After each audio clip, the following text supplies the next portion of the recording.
And I'm very happy for this opportunity to discuss this issue. And there's a good opportunity created for African scientists to share our experiences, and that is why I'm grateful to the organizers for this and hope that there will be more of this.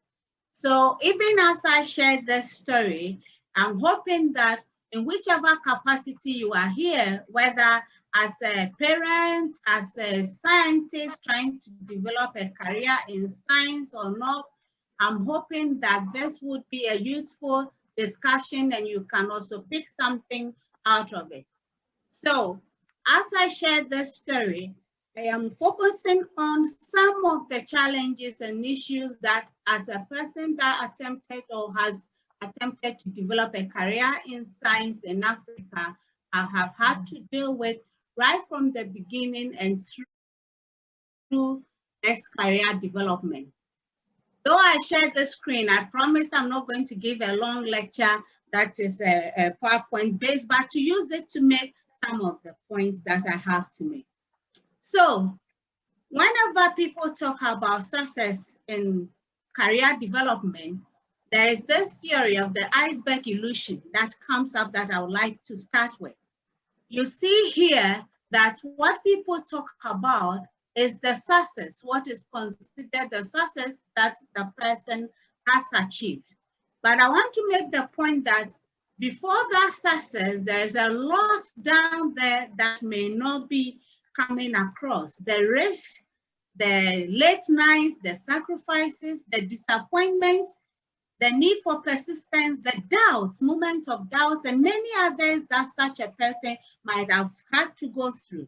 And so I will try and share some of these, and hopefully we can all take something from them that can help us so that even as we continue to develop this career and the success people would see, we will learn from the experiences beneath that iceberg.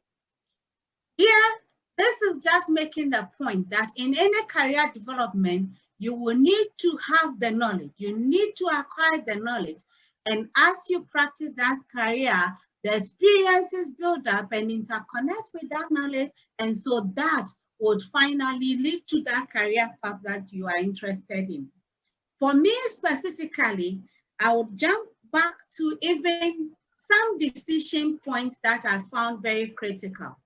For example, the decision to go into medicine and become a medical doctor did not come very easy and just straight away, despite the fact that personally, that was my choice and that is what I decided very early in my years. Even when it came to being able to go to medical school, being the third of a family of 5, born to parents who did not themselves have much in terms of formal education, when they were faced due to financial situations on choosing between letting a male child and a female child going to the university, what decision do you think they made? Well, the male child was to go to the university. And so I ended up in the nursing school. But the fact is, I agreed with this decision. I'm not saying I was unhappy with them because I recognize the financial challenge they were having. So they made a choice between me and my brother. But even in that nursing school, what my parents had taught me came in handy and helped again. So my father had always put this in us that if you are from the Christian background as I am, this is one thing he kept quoting to all of us, that whatever you are doing, work at it whole soul, ask to God and not for men. So have a reason, a higher reason that can help you endure through any challenges. For me, that meant that even going to nursing school, I gave it everything I could to the point where my own classmates decided that no, I have to to go back to the medical school. They heard what I wished for. And the fact is, it was my nursing classmates who paid my first year medical school fees, and I ended up back in the medical school to be trained to become a doctor. So you can see that hard work can lead to what you need to get to where you want to go. When it came to going through the medical school, yes, there were challenges, but in the end, through the same principle of hard work, I was able to finish as the best graduating medical student in my class.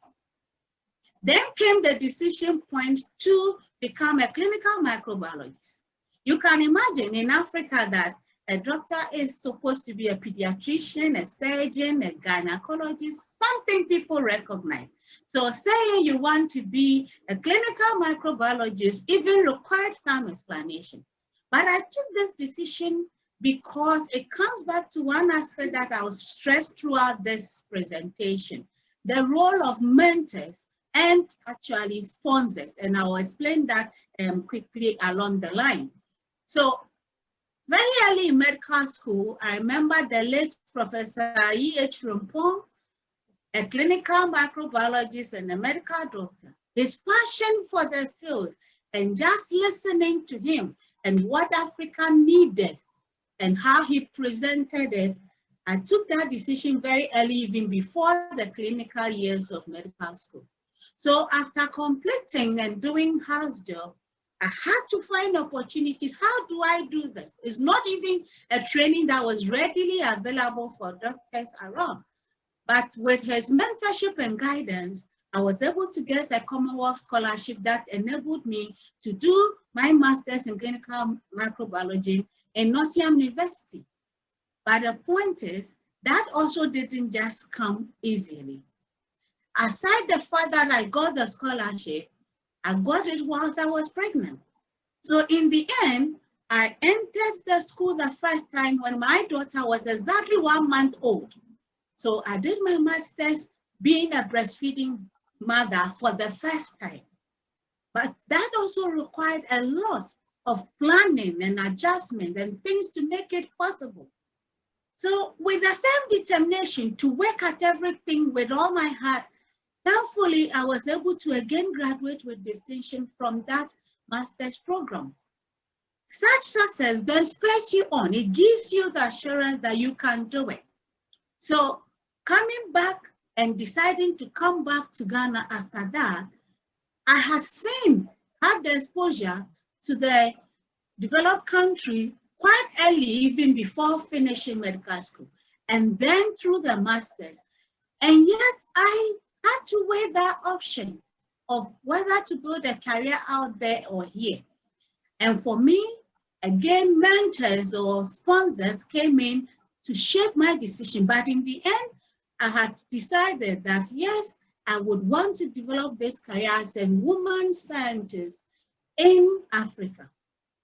So I did make that decision to come back with a plan that I can make use of what links I have in the developed country to help me even build that career here. Along the line, having started a career early in academia, I again got opportunity this time to do my PhD as a split site between the Kwame Nkrumah University of Science and Technology in Ghana and the London School of Hygiene and Tropical Medicine in UK. Again, this was possible because of people that were ready to help me to make decisions that would guide my career path. And at this point, I would very much want to mention Dr. Ironofe, who was the then Regional Director for Health Services in Central Region where I was working, and Professor Harold Amono Kofi. These two picked me to build and support my career in academia very early and helped shape some of my decisions by linking me to people. So my PhD supervisors in Ghana, Professor Sarkodie, and in London School, Professor Philippe Mayo, were people that helped me see what was possible in working as a scientist in Africa and how to make use of the resources or exposures from the developed country and the networking that can support my career. So that was the aspect of the knowledge acquisition from being a medic through master's, through PhD. And of course, in between, I've had many opportunities to have further training in different aspects across the globe, in Switzerland, Netherlands, Japan, and many other places. But in all of these, I still look at what is out there and ask myself, what can I do? What can I take from that to shape what I can do in building my career here? So once you come into academia, there is that three-prong that we always have to navigate. The issue of being someone who has to conduct research, who also has to teach and offer community service. So for me, community service meant that I kept in touch, and I have continued to keep in touch with clinical practice, and so still offer specialist services at the Cape Coast Teaching Hospital to date. That means that whatever research I also conduct can be directly linked to provision of service and improving the quality of care that is given to people. It also means that I am able to teach people, students, things that are directly related to what they will see. So I teach across the health health programs in the University of Cape Coast, and I find that maintaining clinical service allows me to shape even what I teach. But when it comes to research, that is where I go back to my screen and show this quotation from my colleague who made the point that when you are somebody who wants to conduct research in Africa, you will notice that there are things you want to do, but you feel that what you need to carry them out may not be available. So he said that research should be problem-driven and expertise delimited. In other words, if you identify a problem that needs to be researched into, where we need answers, don't let your own local limitations stop you from pursuing that research. So in other words, we say, if there is no way, create one. You have to create one. So how do you create that path to conduct meaningful research as a scientist in Africa? Of course, that is where your network will come in. That is where collaborating with people will come in. So do not try to do it alone. Do not let your lab and what is available there be the only resource available to you. Link up with people both in your country, regional, and beyond the developed world to see where you can work together to conduct this research despite the limitations you may have. Remember, they also have some limitations. Even access to research participants is much easier for us here than it is for many people in developed countries. So as a scientist in Africa, you can think about how you can also offer something that will make them want to work with you. Here, I just shared this briefly on the role of mentors versus sponsors. So we usually use the word mentors, and I've mentioned a number of people who have been mentors to me. And in this stage of my life, I still have people that I go to with questions, asking for some guidance on things. So here it says that, for example, the sponsor is someone who advocates for the sponsoree's advancement, champions her potential. So I have had people who have been ready to advocate, to guide me, to help me, as I said, be responsive to my needs, what I need to be able to build this career. And I like this one where it says that a sponsor even goes beyond that, because even behind closed doors with other leaders, this person will advocate for the sponsoree. So I have had that. So even beyond the PhD study, I have then built research networks, particularly with Burkina Faso SEBA. Professor Jackson Pori has been somebody who, once I was introduced to and started visiting this lab, has worked with me on a number of projects. And so you are able to share resources. Beyond that, I have also had exposure to other people in other countries, both regional within Africa and outside, to make sure that my research work can continue to the extent possible. But you see, when you are doing this in Africa, another aspect of the career that comes in is the leadership aspect. So you will find that very early in my career, I was again identified by some of these people I have mentioned already to have some potential for leadership. Because of that, I have had both formal and informal trainings. Formal trainings in leadership, I have attended many leadership trainings, both in Ghana, outside Ghana, Germany with DAAD sponsorship, and many others. These have helped to also shape that aspect.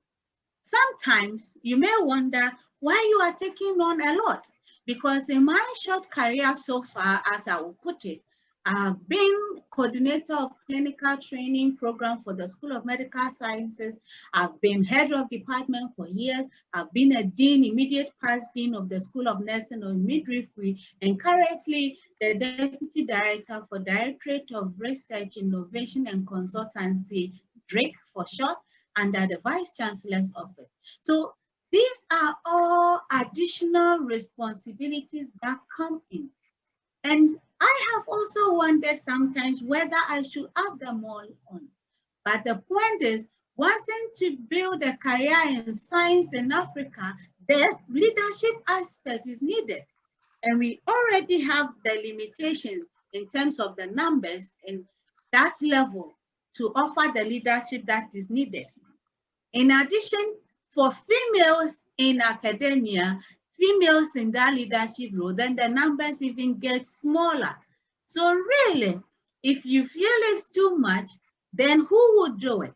Who will guide the next generation of scientists also coming in, particularly female scientists, and lead the agenda towards further development of the science career in Africa? So somehow I've had to accept and add on this. And in all of that, a number of challenges come, and I've mentioned a number of these challenges already as I spoke. But here you see the issues about the limited resources, and I've talked about how you can navigate that. Societal expectations as a woman, as a mother, what is expected of you versus as a career person, what is expected. Combining this issue of family parenthood role, the work-life balance, is something that has to be navigated very well. And of course, particularly as a female, you will find that you will have to deal with sometimes peculiar challenges, personality clashes, and others, in the fact that it is a male-dominated career path. But this is something you recognize and find ways to navigate so that you can still make it even in such a situation. So what are some of the my personal thoughts in terms of how to survive, but not just survive, but thrive, to be successful in this career in Africa? Well, personal integrity, and I cannot highlight that, I cannot overstate that. Personal integrity, because one of the aspects that you will find being challenged very quickly is that you would have to be someone who is not ready to accept, to compromise on things just so that you get some personal advantages, or so that things will be easier for you. So you need to build that, and that is where, if you are here as a parent listening, it is something you can inculcate in your child, so that even as they face this career path, they already have what it takes to be people who are resolute, who stand and maintain their values. Again, you would need to be a self-starter. You cannot be waiting for somebody to make the path for you, for things to be there for you. You have to be able to pick yourself up on days when you wake up feeling that maybe enough is enough and I do not necessarily have to take on more. Please find a way to motivate yourself, and that is something that has to be built in. Set goals.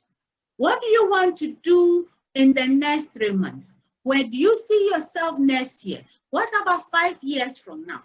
This goal setting is one of the things that my mentors kick me to do. And so every time I seem to have something I am working towards, and it motivates you. Being a team player, I've mentioned many times that you need to collaborate. But even being a mentee, you have to play along. You need to have the readiness to be mentored, the humility required to listen, to learn from people. And age is not a factor, it's the experience and exposure they have. You want to tap something, you need to learn to be able to work well with people. And very importantly, I call it the stubbornness needed. You need to be stubborn enough, ready to stand and face whatever it takes, that tenacity of purpose, the readiness to keep on going until you've achieved what you want. You need that to build a career in science in Africa, whether a male or a female. And if you are a female, then it's more needed that you acquire that. And be a lifelong learner. It never stops. There is a lot changing every day in science. There is a lot you do not have already. And so you need to keep working on that. And that is something I have learned. And manage time so that you can be a mother, a wife, a father, a husband, a career person with a leadership role, work in the lab, work in the clinic. All of this requires that you really acquire the skills to be able to manage your time so that you do not also unnecessarily put your health or you compromise on other aspects that are also essential.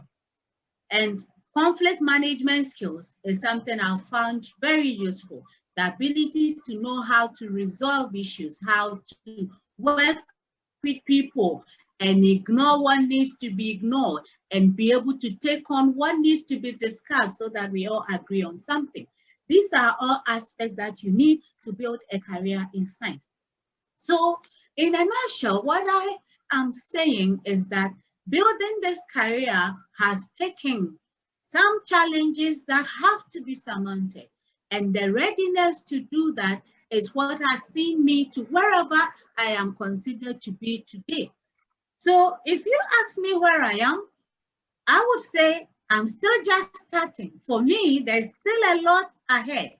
And so I believe that wherever I have achieved in over a decade of this career, there is still more that I can do.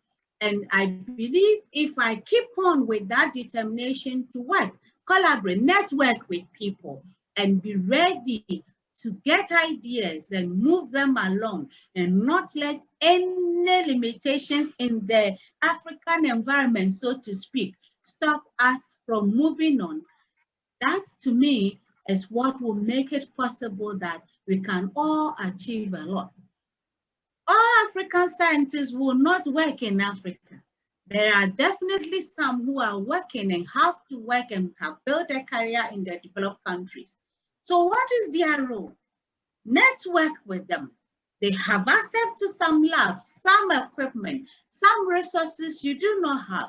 Make use of that relationship and you will find out that both African scientists working in Africa and those working outside Africa can contribute a lot so that we keep on building this career and mentor the next generation that is coming. So this is what my story is. And I hope that in sharing this, if you are starting your career in science, you know that despite whatever may come, it's possible to still keep on going. If you are a middle career level person or even advanced career level person in this field, I'm hoping that you recognize the need to take on those coming, be their sponsors, not just their mentors, be their sponsors and help create and give opportunities to them. If you're a parent that is listening and have a child who wants to build that career, if you're a husband whose wife is building this career, I'm hoping that everybody have gotten something to recognize that there's a need to support these ones to, one, acquire the knowledge, to acquire the experience, to get the opportunities that will allow them to set up and work successfully even in this setting and all the challenges that may come with it. So thank you very much. And at this point, any question, any issue that people have, I would be ready to then discuss them further and answer any. And I'm once again very grateful for the organizers for this opportunity. Thank you. Of them, which means that you are actually interested that despite what you have other alternatives. And for me, it's a great lesson to learn in the course of presentation. And what I want to ask is, sometimes I've seen children being children being neglected because of the pursuit of academics. And how were you able to balance it over there with a child or that the husband? Because these are some of the questions that come up, and people be like, you can't take my child to the other side. Why are you able to solve that problem? Thank you, ma'am. Thank you very much. And yes, there was no way that I could have been able to do this without family support. So when it came to the issue of having to take up a Commonwealth scholarship to do my master's whilst I had just delivered, it required a lot of support. Of course, the institutions out there are better resourced and are able to offer more support for people in such situations. So the Nottingham University, I must say, was great in the opportunities and things that made it possible for me to do this. And aside that, my family, it wasn't that just an issue of taking my child and going by myself. So that is why I made the point that a lot of arrangements had to be in there. So there was never a period that I was alone in the UK with a child, no. So again, I had support in terms of being able to take family to UK with me and be able to then have that help in terms of someone to hold the child whilst I'm in the lab. Of course, you had to deal with when you unfortunately start having lactation and your dress is getting soaked whilst you are in the lab. That one no family member can help you with, but at least you had someone who had the child and was ensuring that the child was fine. There were periods where I would have to miss academic work to go and take care of the child's needs in a number of times and in many ways. So all of that had to be taken on board. So a strong support system is what is needed. And that is why I made the point that if you are here as a parent, you have a role to play. If you are here as someone thinking about whether it is possible, you have a role to play.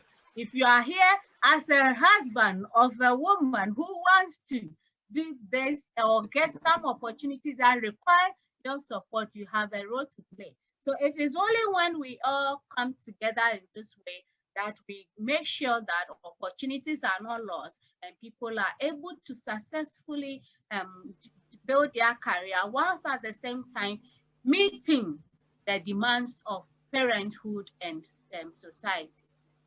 That is what I will say on that for now. And I see Adinomi. Yeah, thank you, Ma.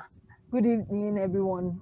Thank you, Ma, for your presentation. It's really quite inspiring, and it's like it sets one in the motion. Like, if this woman has done this, then you haven't started. So I really appreciate your presentation. However, I want to ask for a researcher that has not been opportune to study outside outside an African country, or you've been all your life, you've been in a developed country from your first degree to master's, PhD, and you've not finished your PhD, you are still there, and you have worked, you have some numbers of, okay, let me just use myself as an example. I've had like a decade experience working in my field, and I feel that, I long for that experience, that experience to, have a feel of what happens outside there, having the opportunity to, get a course to study and all that. So what do you advise someone like, someone like me that desires such, even though I've gotten to the stage where I'm currently running a PhD program and I look forward to having a postdoc outside the country? How do I navigate, my way in such a way that I can get that opportunity without having to, without having to look for the resources myself? Because currently now I'm working towards my thesis. I'm hoping that I get a grant and all that. How, and I'm a female and I really want to, family woman, and I really want to really make a mark, not because for the glamour, but, contributing your own quota to all these things that we've been talking about. So what are the advice can you give me, to start? Thank you very much, Get that and done. I fully Yes, ma'am. appreciate your situation. So there are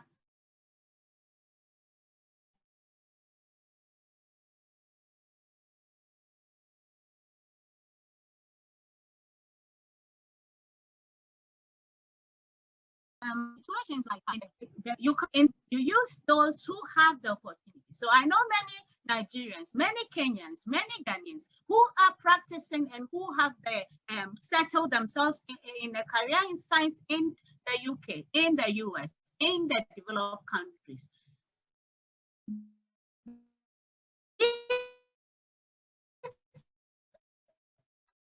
Them your sponsors.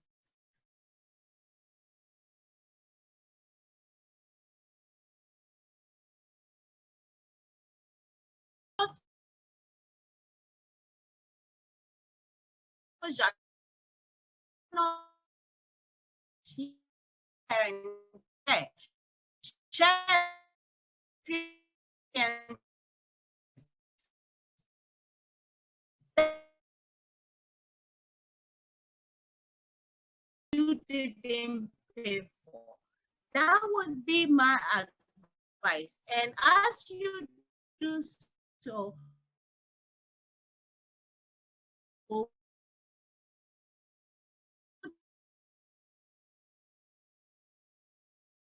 yes, sorry if I didn't pronounce the name well. Oh, it is fine. That's the pronunciation. Greetings from Uganda. And thank you for sharing with us your story. It is really enlightening. And I believe the younger researchers have a lesson to learn from you. I have a worry in a question like form. Looking at then when you were still, say, for your bachelor's, and now, if you see the opportunities that were there, do you think somebody growing up, like now a younger researcher, could find the same opportunities? That's my first question. And the second would be, if you look at the support and mentorship that you received, do you feel like your colleagues, you and your colleagues now, do you feel you are giving the same support, for example, to those who are trying to come up, to build their careers? Thank you so much. Thank you very much.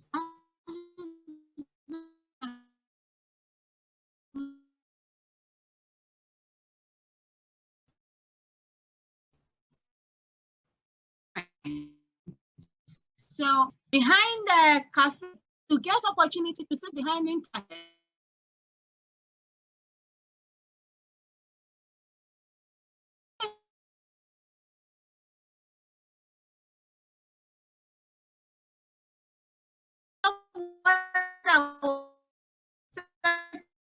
for more rooms to just sit on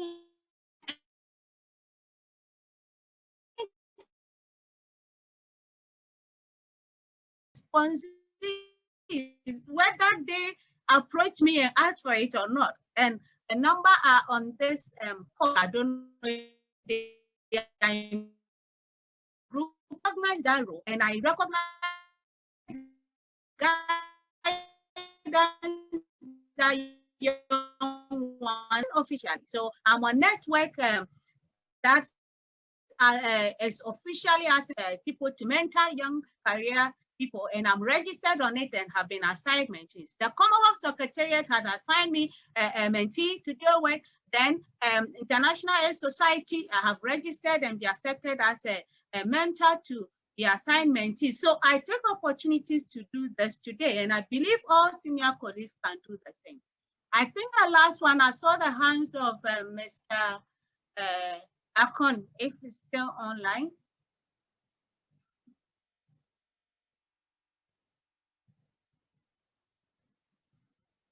Okay, I think he is not online. There is somebody, okay. If you can unmute. Yes, I have a question.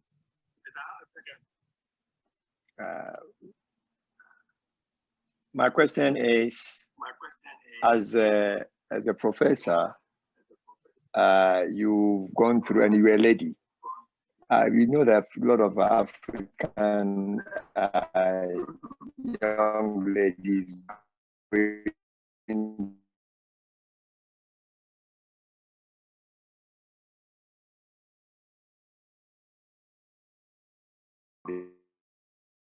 with a strong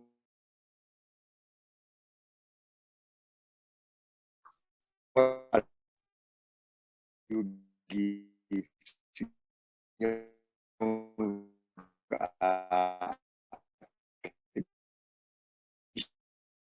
to together, build ourselves up using the networks that are available, building the networks ourselves if we have to, and making sure that we are, as senior colleagues or as we become seniors, we take on junior ones and help them in every stage. And up to now, like I said, there is no period in my career that I didn't have a mentor, somebody I